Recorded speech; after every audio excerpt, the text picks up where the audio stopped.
अव्यावहारिक करको परिणति। भारत नेपालको सबैभन्दा ठुलो व्यापारिक साझेदार हो। नेपालले सबैभन्दा धेरै आयात भारतबाटै गर्छ। अनधिकृत आयातको अंश पनि जोड्ने हो भने जम्मा आयातको आकार झन्डै ठुलो हुन पुग्छ।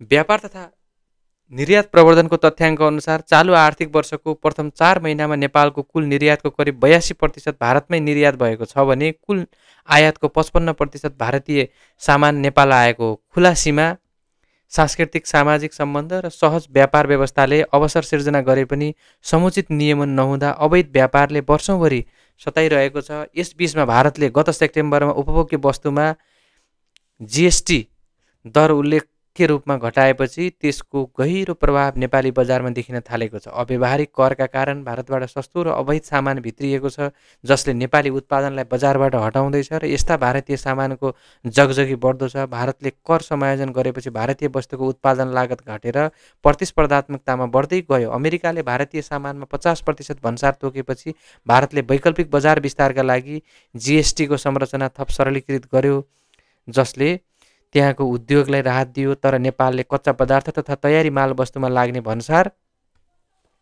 र आन्तरिक करहरूमा आवश्यक समायोजन नगरेपछि नेपाली उत्पादन मूल्यमा दिनानुदिन समस्या बढ्दै गएको नेपाल भारत उद्योग वाणिज्य सङ्घ निक्कीको निष्कर्ष छ।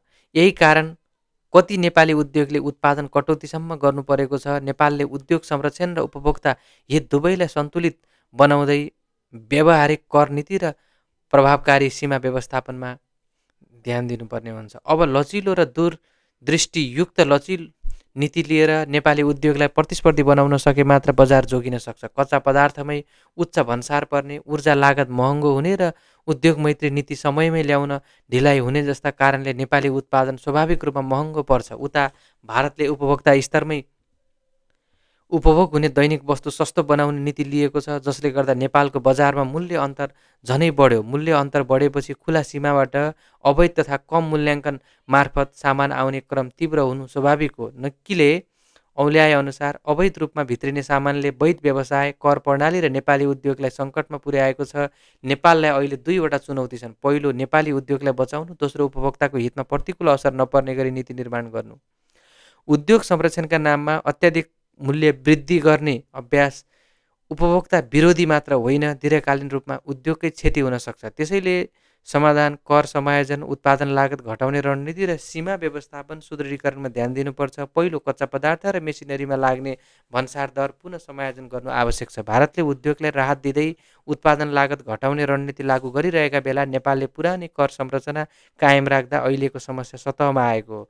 कच्चा पदार्थ सस्तो भएपछि उत्पादन मात्र बढ्दैन, तयारी वस्तुको मूल्य पनि प्रतिस्पर्धी बन्छ। दोस्रो, 22वटै भन्सार नाकामा निगरानी र समन्वय सुदृढीकरण गर्नुपर्छ। खुला सिमाना भएकोले अवैध व्यापार रोक्न व्यावहारिक उपायको खोजी हुनुपर्दछ। अहिले जस्तो खुला नीतिले कर छली गर्ने, अनौपचारिक व्यापार गर्ने, राजस्व घट्ने समूहलाई फाइदा पुर्याइरहेको छ। तेस्रो, भारतको जीएसटी समायोजनपछि संवेदनशील वस्तुमा विशेष निगरानी अपरिहार्य छ। कपडा, उपभोग्य वस्तु र प्लास्टिक जन्य उत्पादन र इलेक्ट्रोनिक जस्ता क्षेत्रमा नेपाली उद्योग कमजोर बन्दै जानु दीर्घकालीन रूपमा रोजगारी र राजस्व दुवैका लागि हानिकारक छ। चौथो, घरेलु उद्योगको प्रतिस्पर्धात्मकता बढाउन ऊर्जा, ढुवानी र वित्तीय लागतमा राहत कार्यक्रम ल्याउनुपर्छ। उत्पादन लागतमा प्रत्यक्ष प्रभाव पार्ने क्षेत्रमै सुधार नगरेसम्म उद्योगलाई दिगो रूपमा संरक्षण दिन सकिँदैन। अन्ततः नेपालले उद्योग संरक्षण र उपभोक्ता हित दुवैलाई सन्तुलित बनाउँदै व्यावहारिक कर नीति, प्रभावकारी सीमा व्यवस्थापन र औद्योगिक वातावरण सुधारमा तत्काल ध्यान दिन जरुरी छ। नेपालले अब लचिलो र दूरदृष्टियुक्त नीति लिएर नेपाली उद्योगलाई प्रतिस्पर्धी बनाउन सके मात्र बजार जोगिन सक्छ, उत्पादन बढ्न सक्छ, अन्ततः राष्ट्रिय अर्थतन्त्र सुदृढ हुन सक्छ। यो नेपालको के हो त अव्यावहारिक कर नीतिको परिणाम।